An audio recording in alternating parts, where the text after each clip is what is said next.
All right, thanks for joining me on another episode of Why Not Go, the channel dedicated to rock and roll, and especially the Sex Pistols. Well, we're here on Kings Road on a nice, brisk January day. I love it. I did a complete video of walking the Kings Road and pointing out some important Sex Pistols and punk rock sites last year in May, and I'll put a link to that video. But there's still some sites I missed, and I wanted to do another Kings Road video now that we're here. So across from me is it used to be called the Antiquarius Antique Market, and that was now it's Anthropology. It's noisy here. Now it's a chain store, Anthropology. And I remember coming here in 1977 when I delivered the jacket to Steve Jones. I went to Seditionaries with my mother. And even in 1977, you would think that everything was punk rock, but it wasn't. In there was a lot of kind of hippie, Fleetwood Mac kind of clothing. I remember they had a lot of antique dresses, things like that. I liked it though. It was a neat place. It was all different stalls. And it's also important because the Shop Boy, then it was called Acme Attractions, actually started there. And then they moved, I'll let Joe pan the camera, they moved over here to Ad Hoc, where you see the neon. And I covered that in my other video. But I wanted to do another video on this location because it's such a funny story. I love it. In Steve Jones' book, Lonely Boy, he talked about the cloak of invisibility. He was always shoplifting. And apart from stealing the musical equipment from David Bowie's last Ziggy Stardust concert, one of the biggest sort of capers that he pulled off was, it's quite awful, I guess, is that he not only shoplifted from a store in here, he shoplifted the whole store. He went in on a Sunday with a friend of his and snuck into a window. He said it was a basement window, so maybe there was a basement window around back, and he snuck in on a Sunday when it was closed. And back then in the 70s, everyone wore those Afghan coats. I don't know if you remember them, but they had like the fur that kind of lined here and there, kind of went around the bottom. Well, apparently it was a whole store of Afghan coats, which were very expensive. And he stole the whole store. He pulled up with a van, and he had a friend. It wasn't Paul Cook. He had another friend. Did that big, I don't know what you call it. It's not shoplifting, but burglary, I guess. And then it's kind of a funny story because they got all the coats. They got out just fine. And then the friend he stole the coats with gave one of them to his younger sister. And I don't know what kind of area they lived in, but she was walking down the street with this expensive Afghan coat, and the policeman asked her, "Hey, where'd you get that coat?" And she said, "Well, from my brother." And then the policeman questioned the brother, and then apparently they got caught. I know the brother got caught, but I think Steve Jones got caught too. And maybe that was when he got into big trouble. I don't know. So it's kind of important for punk rock history and also for Steve Jones' history, his cloak of invisibility. He went in there one Sunday night and took a whole store full of coats. So, all right, on to the next location.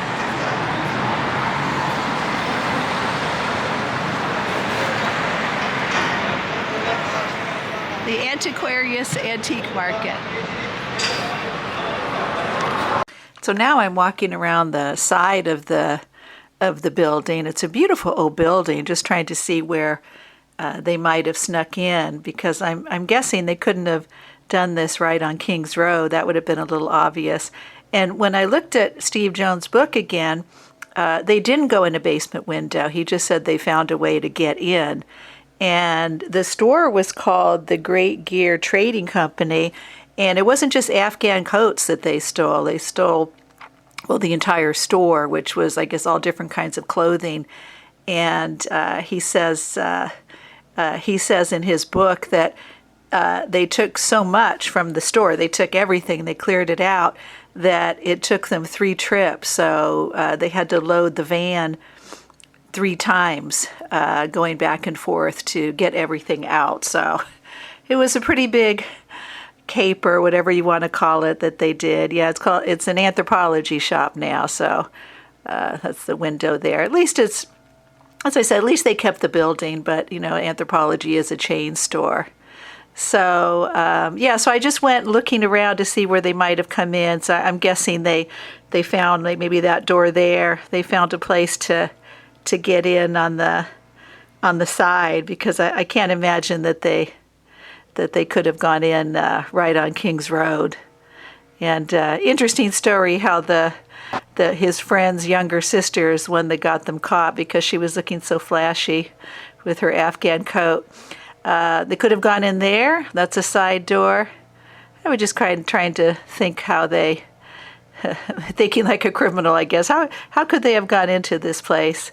And that's the front of it. I'm just glad that it is a chain store, but the building looks the same as I remember it on the outside, and it is a beautiful building. All right, so another Sex Pistols location on King's Road in Chelsea. Right now, it's noisy, of course, it's King's Road in Chelsea. Right now, we're at 205 King's Road, and this is the first live performance of the Sex Pistols, but this is before Lydon was in the band, when Steve Jones tried to, Steve Jones did the singing when they still had Wally Nightingale as the guitar player.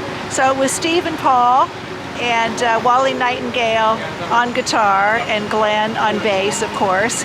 And it was right here at 205 King's Road. I'll show a picture in the video of how it used to look. It was a cafe, and apparently there was a party in February of 1975, and this was their first live performance, and it was dramatized in the Hulu special. In the Hulu special, the Chrissie Hynde character kind of follows him out, and he says he was, I guess he didn't do much singing. He was so nervous. He wasn't really cut out to be a singer, I guess, and he knew that after this gig. But yeah, it was right here in February 1975, and they met Lydon in August 22nd, 1975, just down the road at the Roebuck, and I filmed that in my first King's Road video. So and I'll just tell you the songs that they played. They only played 3 songs, and they were called the Swankers at the time, and they played Twistin' the Night Away. Apparently Steve Jones said he did the Rod Stewart version of that song. Can't Get Enough by Bad Company. That's kind of cool. I like Bad Company. And a song called Scarface, and I don't know that song. But I guess that was an original song. It must have kind of morphed into another Sex Pistols song. So this is where Steve Jones learned that he really wasn't cut out to be a singer. And then after this point, Malcolm really was kind of actively looking for a singer, and he found a very good one just a few months later. And I'll just read a little bit from Steve Jones' book, Lonely Boy, where he talks about this. It wasn't like this was a big pressure show either. Just a little party for some coke-taking rich kids at Salter's Cafe on the King's Road. But from how much I was shitting myself, you'd think it was the fucking Royal Albert Hall. I like the way he writes. He likes to say the word fucking a lot. And then he goes on to say, but I wish someone had filmed the gig, because watching how terrible I was would have been fucking hilarious. Afterwards, Vivian said I was singing in the back of my throat. I'm not really sure what that meant, God bless her, but I think she was trying to be kind. Poor Steve. I mean, and you'll see in the photo that I'm showing here of him singing was actually not at this location. It was at one of their first rehearsal spaces down the King's Road. But this is how he looked at the time, and the photo shows him singing with Paul Cook in the background. The problem, he goes on to write, the problem wasn't so much my singing, although that was bad enough. Although that was bad enough, as the fact that I had just no idea what to do with myself on stage. I wasn't wearing any punk clothes yet. And then he goes on to say, they only played for 10 minutes, but it was a hell of a fucking long 10 minutes. Certainly long enough for me to know that being the guy everyone wasn't looking at just wasn't me. It wasn't my personality. I just want to fuck off back into the shadows. So that's really neat. So this is, as I said, this was they were called the Swankers yet, hadn't met Leiden yet, but they played just above that cafe. So where you see the two windows, Joe can pan up there, where you see the two windows would have been where the party was. So this is where Steve Jones learned that singing wasn't for him. And after that February 1975 evening, Malcolm really diligently looked for a singer. And as I said, he found again, I always get emotional, sorry. He found a very good one August 22nd of that year when he discovered Johnny Rotten. So hope you like it. Another Sex Pistols location on the Kings Road in Chelsea.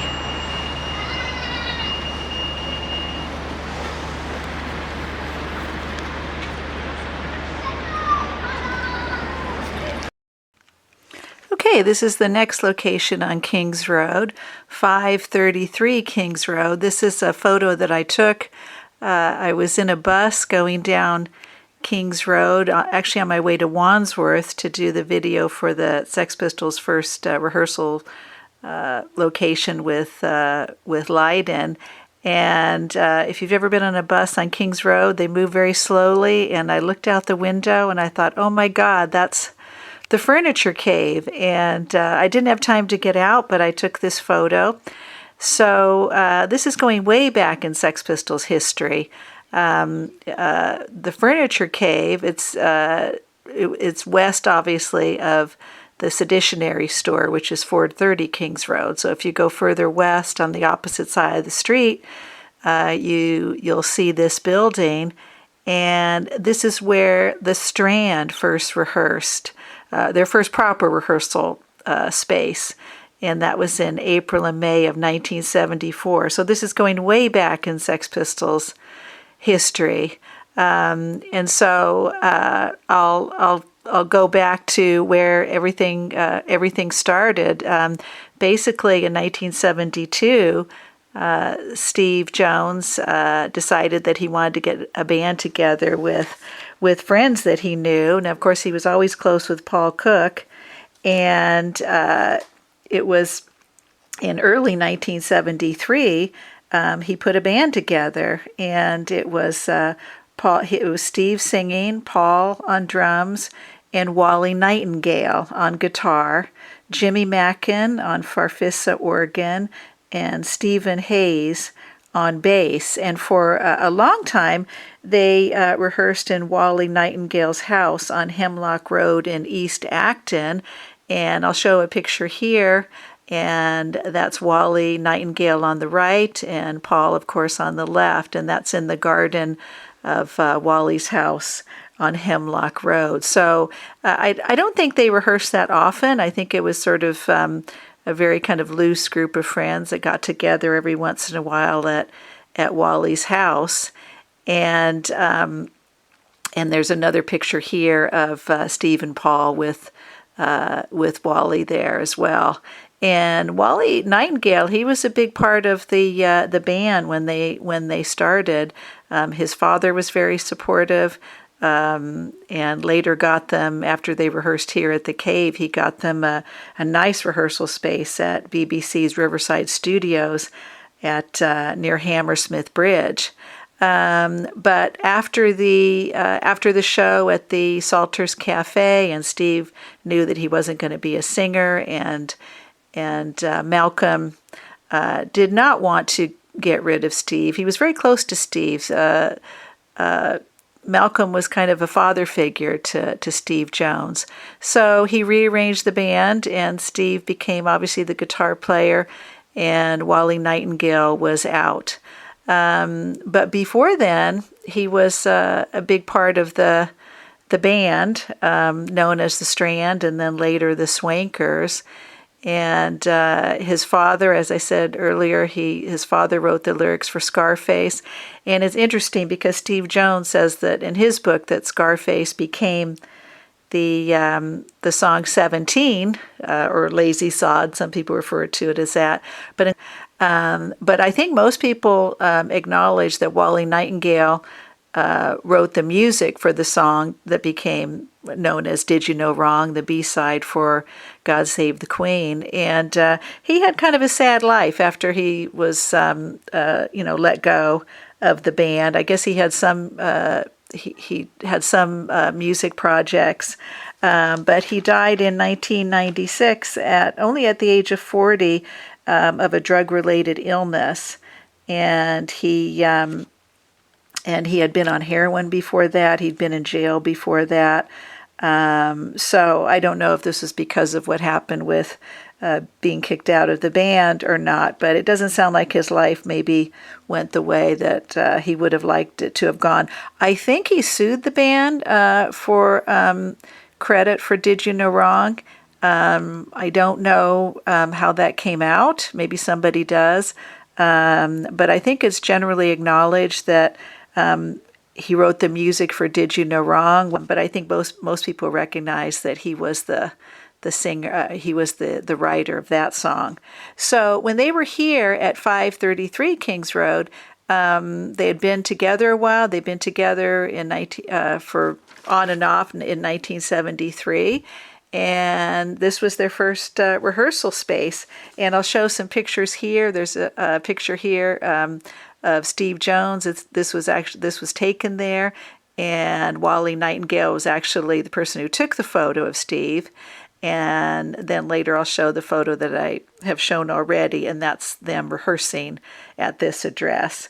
And when Steve writes about it, he says that they did songs like Substitute and What You Gonna Do About It, which later would become part of the repertoire.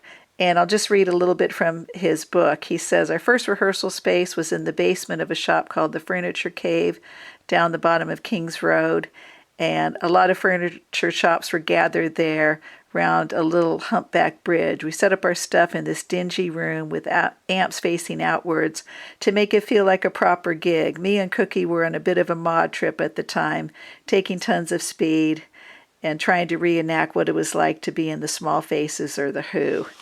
And then he also goes on to write that Ariel Bender, who was in Mott the Hoople, was rehearsing in a different room in the same space. And I guess sometimes bands would just let their gear sit there between times that they would be rehearsing. And he actually stole, even though he was a big Mott the Hoople fan, he stole Ariel Bender's guitar. So that's not good. And then he goes on to write, after they rehearsed there for a while, they moved around the corner to a place called Summer and Lots Road.